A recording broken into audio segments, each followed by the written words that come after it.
semua, selamat datang kembali di channel Mamun Indonesia. Kita akan melanjutkan pembahasan selanjutnya. Kemarin kita sudah membahas mengenai politik di Jazirah Arab sebelum datangnya Islam, atau jauh sebelum kelahiran Nabi Muhammad, atau jauh sebelum Nabi Muhammad diangkat menjadi seorang Rasul. Nah, di sini kita akan mulai membahas mengenai awal mula dakwah Rasulullah. Kita mungkin ini sebuah sejarah yang sudah sering untuk dibahas dan sudah berulang kali disampaikan. Tidak hanya satu ustadz, dua ustadz, atau tiga ustadz, bahkan banyak ustadz. Saya yakin semuanya sudah menyampaikan ini. Namun di sini saya akan menyampaikan kembali mengenai dakwah Rasulullah awal mulanya, dan dari beliau diangkat menjadi nabi sampai beliau melaksanakan dakwah itu secara terang-terangan. Nah, Nabi Muhammad SAW itu awalnya diangkat menjadi Rasul itu di umur 40 tahun. Beliau saat itu di Gua Hira pada tanggal 17 Ramadan itu mendapatkan wahyu pertama. Wahyu pertama Nabi Muhammad itu juga sebagai penanda bahwasanya Nabi Muhammad itu diangkat menjadi seorang Rasul atau seorang Nabi. Nah, untuk surat pertama yang diwahyukan Allah Subhanahu wa taala kepada Nabi Muhammad melalui malaikat Jibril itu adalah surat Al-Alaq ayat 1 sampai 5. Semuanya mungkin sudah tahu ya Al-Alaq itu yang mana. Sedikit saya ulas sebentar, sedikit saya sampaikan sebentar. Untuk surat Al-Alaq ini yang Iqra bismi rabbikal ladzi khalaq, khalaqal insana min 'alaq ila akhirih. Itu ayat 1 sampai 5 itu adalah surat pertama dan ayat pertama yang diturunkan oleh Allah Subhanahu wa taala kepada Nabi Muhammad melalui malaikat Jibril. Nah, turun wahyu ini itu sebagai penanda bahwasanya Nabi Muhammad itu diangkat menjadi seorang rasul yang akan menyampaikan agama Islam kepada umatnya gitu. Ini awal mula ya, awal mula kenabian Rasulullah. Kemudian setelah itu, setelah wahyu pertama tadi, itu turunlah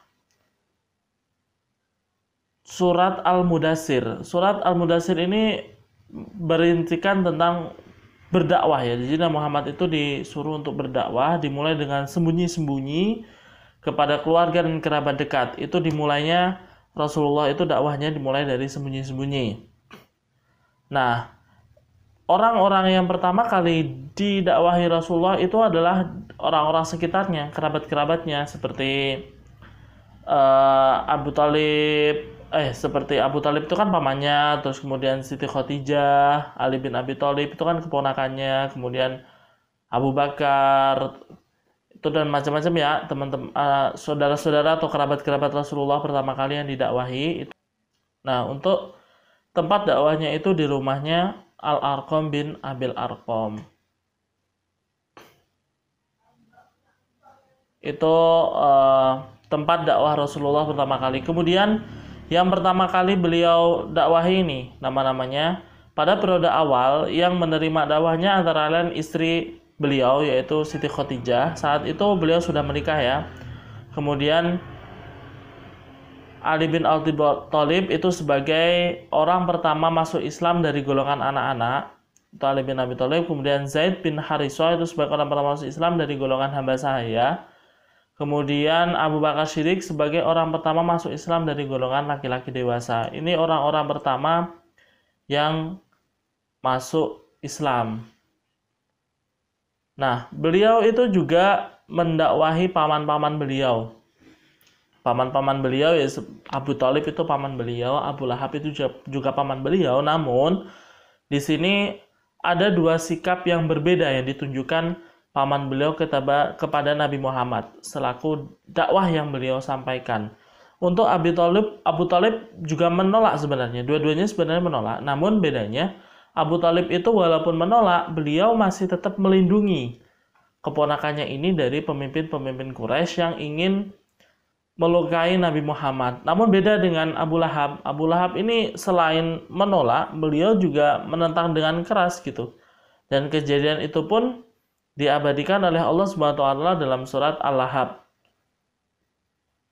Semua udah hafal ya, tabbat yada abi lahabi wa tab. Nah, itu surat Abu Lahab.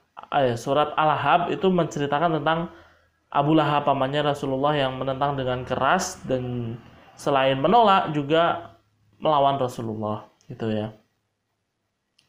Nah, Rasulullah itu selama 3 tahun berdakwahnya secara sembunyi-sembunyi hingga turunlah wahyu, yaitu surat Al-Hijr ayat 94 itu yang berbunyi fasda bima tu'maru wa a'rid anil musyrikin. Nah, di sini beliau mulai berdakwah secara terang-terangan.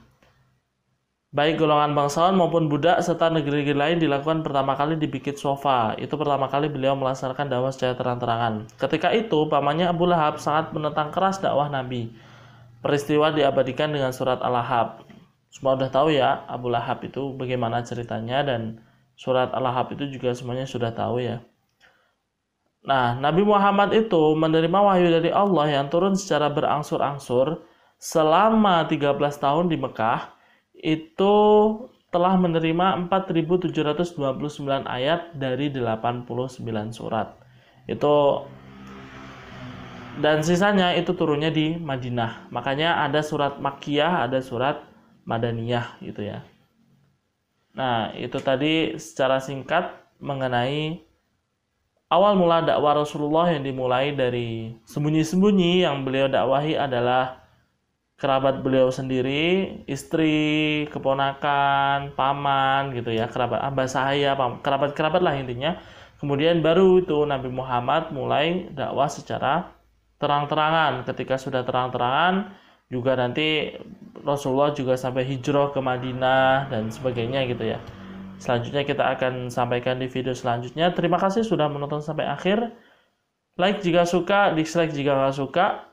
Subscribe channel ini agar teman-teman tidak ketinggalan video terbaru dan informasi terbaru dari channel Mamud Indonesia. Dan silakan tulis di kolom komentar jika ada pembahasan yang kurang tepat atau ada hal-hal yang nggak pas, salah, atau nggak benar gitu ya, silahkan ditulis di kolom komentar. Terima kasih sudah menonton dan sampai jumpa di video selanjutnya.